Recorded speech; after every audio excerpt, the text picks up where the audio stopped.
triggers an addiction. With a slight tremble, a young man places his index finger on a cold curve of steel and slowly pulls it toward his body.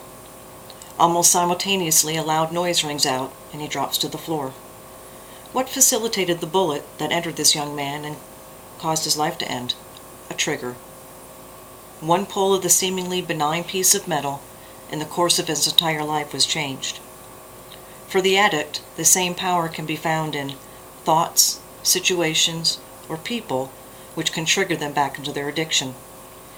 The anagram HALT, which stands for hungry, angry, lonely, and tired, is a tool that many addicts can use to remind them of the four most common triggers back to their addiction. As someone who works with addicts on a daily basis and is married to a recovering alcoholic, I'd like to further explain this tool to assist you in your recovery. Hungry. Good nutrition is key to any healthy life, especially that of an addict.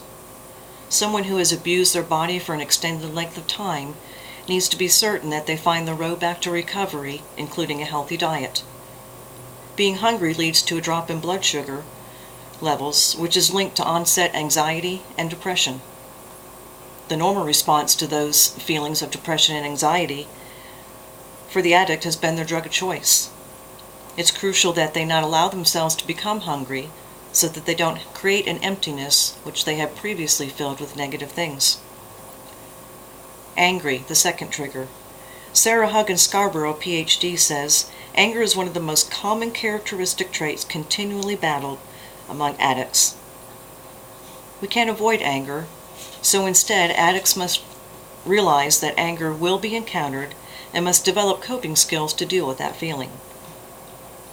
Some good ways to deal with anger or learn how to deal with it are meditation, exercise, counseling.